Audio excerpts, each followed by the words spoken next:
ইরানে হামলা স্থগিত যুক্তরাষ্ট্রের, চুক্তি প্রায় চূড়ান্ত দাবি ট্রাম্পের, অস্বীকার তেহরানের, হরমুজের নিয়ন্ত্রণ ছাড়বে না বলছে আইআরজিসি। দাবি না মানায় দেশজুড়ে বিক্ষোভের ডাক ককরোচ জনতা পার্টির। পুনের সমাবেশে 5 দফা ইশতেহার, ধাপে ধাপে বিভিন্ন শহরে সমাবেশ।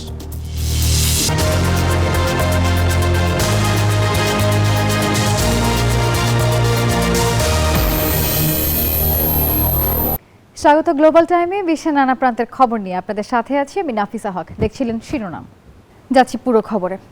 হামলার চিন্তা থেকে সরে চুক্তির দ্বারপ্রান্তে থাকার দাবি করেছেন মার্কিন প্রেসিডেন্ট ডোনাল্ড ট্রাম্প। তেহরানের দাবি এখনও পাকাপাকি কিছুই হয়নি, তবে সম্ভাব্য সমঝোতা নিয়ে নিজেদের অবস্থান স্পষ্ট করেছে ইরান। সাফ জানিয়েছে চুক্তি হলেও হরমুজ প্রণালীর নিয়ন্ত্রণ তারা ছাড়বে না। বৃহস্পতিবার ইরানের নতুন করে বিস্তৃত পরিসরে হামলার হুঁশিয়ারি দিয়েছিলেন ট্রাম্প, আর শেষ পর্যায়ে সেই চিন্তা থেকে সরে দাঁড়ান তিনি।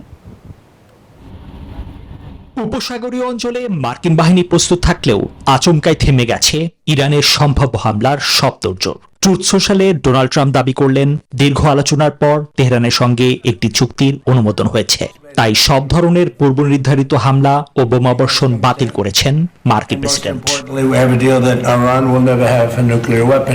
ওয়াশিংটন এমন দাবি করলেও তেহরানের দৃশ্যপট ভিন্ন। মার্কিন প্রেসিডেন্টের দাবি নাকচ করে দিয়েছে ইরান। দেশটির পররাষ্ট্র মন্ত্রণালয় জানিয়েছে চুক্তির খসড়া নিয়ে আলোচনা চললেও তা এখনো চূড়ান্ত হয়নি। উল্টো যুক্তরাষ্ট্র নতুন করে অযৌক্তিক সব শর্ত চাপিয়ে দিচ্ছে বলে অভিযোগ তাদের। অন্য পক্ষের বক্তব্য বা হুমকি যাই হোক না কেন, আমরা নিজেদের দেশের স্বার্থকে প্রাধান্য দিচ্ছি। চুক্তি জনগণের স্বার্থ রক্ষা করলে তবেই তা জানানো হবে। এই মুহূর্তে আমরা চুক্তির বিষয়ে কোনো চূড়ান্ত সিদ্ধান্তে পৌঁছাইনি। ফলে সম্ভাব্য ওই চুক্তিকে ঘিরে ফের তৈরি হয়েছে চরম ধোঁয়াশা। যে কোনো অনাকাঙ্ক্ষিত পরিস্থিতি মোকাবেলায় এখন সর্বোচ্চ সতর্ক অবস্থানে রয়েছে ইরানের সামরিক বাহিনী। হরমুজ প্রণালীর বর্তমান অচলাবস্থার জন্য মার্কিন দ্বিমুখী নীতিকেই দায়ী করছে তেহরান। নিবির আমিন, নিউজ 24। এদিকে যুক্তরাষ্ট্র ও ইরানের দীর্ঘদিনের বৈরিতা অবসানে একটি চুক্তির খসড়া ফাঁস করেছে সৌদি গণমাধ্যম আল আরাবিয়া। প্রস্তাবিত এই চুক্তিতে 60 দিনের যুদ্ধবিরতি এবং কৌশলগত হরমুজ প্রণালী পুনরায় খুলে দেওয়ার কথা বলা হয়েছে।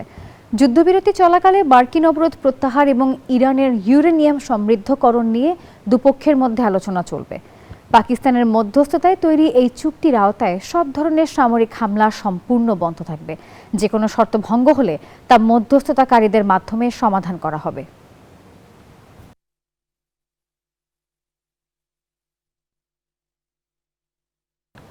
দেশব্যাপী প্রতিবাদ কর্মসূচির ডাক দিয়েছে ভারতের ককরোচ জনতা পার্টি। বৃহস্পতিবার পুনেতে বিক্ষোভ সমাবেশ করে দলটি। প্রশ্ন ফাঁস ও বেকারত্বের কারণে তরুণদের মধ্যে তৈরি হওয়া ক্ষোভ থেকেই তাদের এই কর্মসূচি।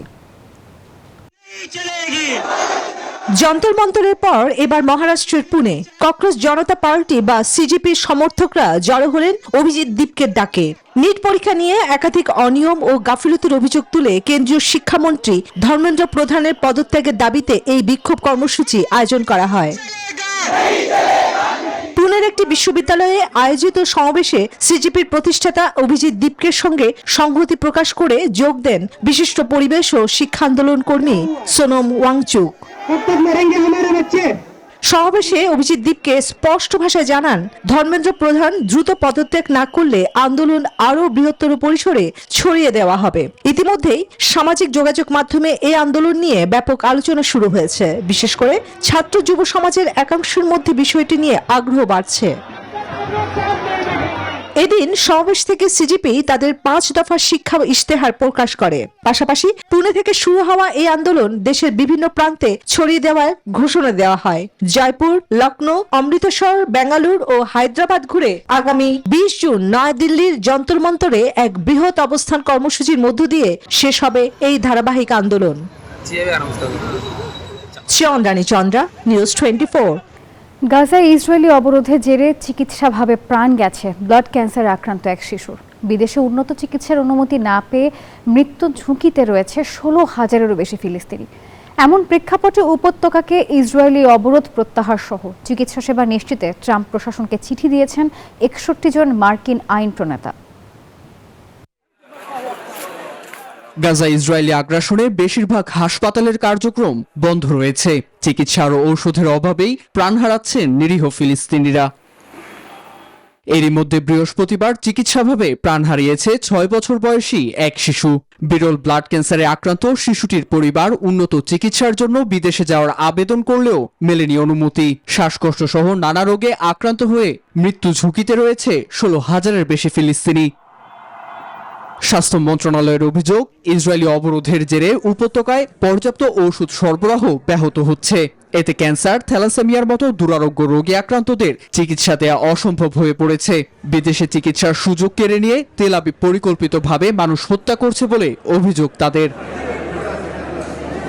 এমন পরিস্থিতিতে গাজায় চিকিৎসা সেবা নিশ্চিতের জোর তাগিদ দিয়েছেন মার্কিন আইন প্রণেতারা। এ বিষয়ে মার্কিন প্রেসিডেন্টকে চিঠিও দিয়েছেন তারা, যেখানে সই করেছেন মার্কিন কংগ্রেসের 61 সদস্য। নীরব দাস, নিউজ 24।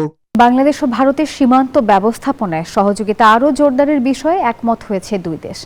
গোয়েন্দা তথ্য আদান প্রদান, সমন্বিত টহল জোরদার সহ সীমান্ত সংশ্লিষ্ট অপরাধ দমনে যৌথ উদ্যোগ বাড়ানোর সিদ্ধান্ত নেওয়া হয়েছে। ভারতের নয়াদিল্লিতে 4 দিন ব্যাপী বৈঠক শেষে যৌথ বিবৃতিতে এসব তথ্য জানিয়েছে বাংলাদেশ বর্ডার গার্ড বিজিবি এবং ভারতের বর্ডার সিকিউরিটি ফোর্স বিএসএফ। অভিবাসী সংকট প্রশমনে সীমান্তে সমন্বয় করে টহল দেবে বাংলাদেশ বর্ডার গার্ড বিজিবি ও ভারতের বর্ডার সিকিউরিটি ফোর্স বিএসএফ। নয়াদিল্লিতে দুই বাহিনীর 4 দিনের মহাপরিচালক পর্যায়ের বৈঠক শেষে শুক্রবার যৌথ বিবৃতিতে বিষয়টি নিশ্চিত করেছে ঢাকা নয়াদিল্লি। বিবৃতি অনুযায়ী বাংলাদেশ ভারত সীমান্তে মানব পাচার, প্রাণহানি, চোরাচালান ঠেকাতে যৌথ পদক্ষেপ নিতে একমত হয়েছে দুই দেশ। পাশাপাশি গোয়েন্দা তথ্য আদান প্রদান করবে দুই প্রতিবেশী রাষ্ট্র। এছাড়া সীমান্তে সামরিক স্থাপনা নির্মাণে পারস্পরিক শ্রদ্ধাবোধের বিষয়টিও প্রাধান্য পেয়েছে বলে উল্লেখ করা হয় বিবৃতিতে। আলোচনায় অন্যতম ছিল সীমান্ত এলাকায় পুশিনের বিষয়টি। যদিও আলোচনা চলাকালেই বাংলাদেশ সীমান্তে বিএসএফ এর পুশিনের চেষ্টার নজির রয়েছে বহু। এতে বিবৃতিতে ইতিবাচক আলোচনার ইঙ্গিত থাকলেও কার্যকারিতা নিয়ে সংশয় প্রকাশ করেছেন আন্তর্জাতিক বিশ্লেষকরা। সীমান্ত সংকট নিয়ে দুই পক্ষের পরবর্তী বৈঠক আগামী নভেম্বরে ঢাকায় অনুষ্ঠিত হবে বলেও জানানো হয়েছে।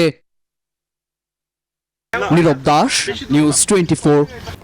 টানা 4 বছর কোমায় থাকার পর অবশেষে মৃত্যুর কোলে ঢলে পড়েছেন থাইল্যান্ডের প্রভাবশালী রাজকন্যা বজ্রকিতিয়াভা। শুক্রবার থাইল্যান্ডের একটি হাসপাতালে 47 বছর বয়সে শেষ নিঃশ্বাস ত্যাগ করেন তিনি।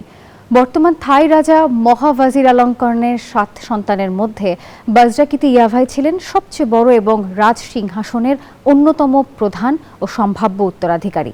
2022 সালের ডিসেম্বরে থাইল্যান্ডের উত্তর পূর্বাঞ্চলীয় এক প্রদেশে কুকুরের প্রশিক্ষণ প্রতিযোগিতার জন্য নিজের পোষা কুকুরকে নিয়ে ব্যায়াম করার সময় হঠাৎ করে মাটিতে লুটিয়ে পড়েন রাজকন্যা বজ্রকিতিয়াভা।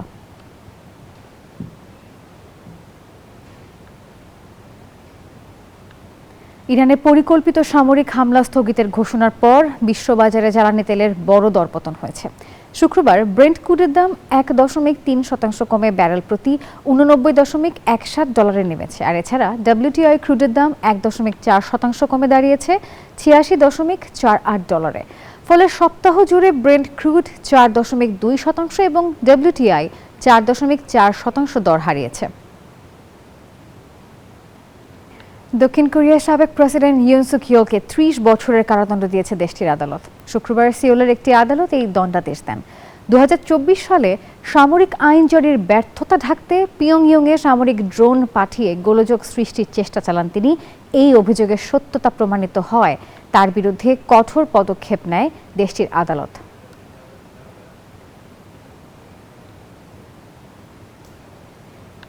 চীনের হুনান প্রদেশের চেনজৌ শহরে ডায়মন্ড রোবোটিক্স চালু করেছে বিশ্বের প্রথম Android data collection 5S centre. আগামী 15 জুলাই থেকে এটি পুরোদমে কাজ শুরু করবে। সাধারণ মানুষকে তথ্য সংগ্রহে দক্ষ করে তুলতে কেন্দ্রটি বিশেষ প্রশিক্ষণ ও আধুনিক সরঞ্জাম দিচ্ছে। জনসম্পৃক্ততার মাধ্যমে প্রযুক্তির উন্নয়ন এবং বিপুল পরিমাণ ডেটা সরবরাহের এই অভিনব উদ্যোগ ভবিষ্যৎ গবেষণায় পালন করবে গুরুত্বপূর্ণ ভূমিকা। বদ্ধ পরিবেশে ডেটা সংগ্রহের চিরাচরিত প্রথা ভেঙে সাধারণ মানুষকে এই প্রক্রিয়ায় যুক্ত করার লক্ষ্যেই তৈরি হয়েছে এই কেন্দ্র। প্রদর্শন, প্রশিক্ষণ, সরঞ্জাম, সেবা ও সমন্বয়ের মতো 5টি গুরুত্বপূর্ণ ধাপে সাজানো হয়েছে এর সার্বিক কার্যক্রম।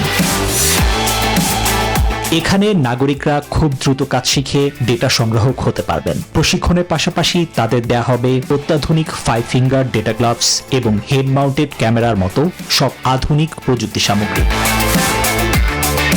এই প্রশিক্ষণ শেষে সাধারণ মানুষ বাড়িঘর, কারখানা, লজিস্টিক্স কিংবা শোরুমের মতো বাস্তব পরিবেশে গিয়ে সরাসরি ডেটা সংগ্রহের সুযোগ পাবেন।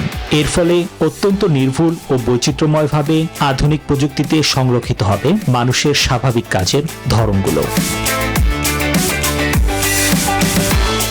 নিবির আমিন, নিউজ 24। অনুমতি ছাড়া কৃত্রিম বুদ্ধিমত্তা ব্যবহার করে আপত্তিকর ছবি তৈরির গুরুতর অভিযোগ উঠেছে ইলন মাস্কের চ্যাটবট গ্রকের বিরুদ্ধে। পর্যাপ্ত নিরাপত্তা ব্যবস্থা না থাকায় এটি ডিপ ফেক ও শিশু পর্নোগ্রাফি তৈরিতেও ব্যবহৃত হচ্ছে। কানাডার প্রাইভেসি কমিশনার এআই টুলটিকে তাদের আইনের স্পষ্ট লঙ্ঘন বলে উল্লেখ করেছেন। এর প্রতিবাদে নিউ ইয়র্কের টাইমস স্কোয়ারে মাস্কের একটি বিশাল বেলুন মূর্তি বানিয়ে তীব্র বিক্ষোভ করা হয়েছে। স্পেসএক্সের এআই চ্যাটবট গ্রকে তৈরি হচ্ছে সম্মতিহীন আপত্তিকর ছবি। এই অভিযোগে নিউ ইয়র্কের রাজপথে ইলন মাস্কের বিশাল প্রতিকৃতি নিয়ে প্রতিবাদ জানান বিক্ষোভকারীরা। তাদের দাবি, প্রযুক্তিটি শিশুদের জন্য ক্ষতিকর কন্টেন্ট তৈরিতে উস্কানি দিচ্ছে। ফেব্রুয়ারিতে এক্সএআইকে কিনে নেয় স্পেসএক্স। এরপর থেকেই টুলটি কানাডা সহ নানা দেশে তদন্তের মুখে পড়ে। কানাডা সরকারের দাবি, প্রয়োজনীয় বিধিনিষেধ ছাড়া এমন কৃত্রিম বুদ্ধিমত্তা বাজারে আনা গোপনীয়তা আইনের সরাসরি লঙ্ঘন। তদন্তের মুখে ডিপফেক রুখতে সফটওয়্যারে পরিবর্তন আনার কথা জানায় এক্সএআই। তবে রয়টার্স জানায়, নতুন বিধিনিষেধের পরও চ্যাটবটটি ব্যবহার করে অনায়াসেই মানুষের আপত্তিকর ছবি বানানো যাচ্ছে। নিবির আমিন, নিউজ 24। গ্লোবাল টাইমের এখনকার আয়োজন এই পর্যন্ত। ধন্যবাদ সবাইকে।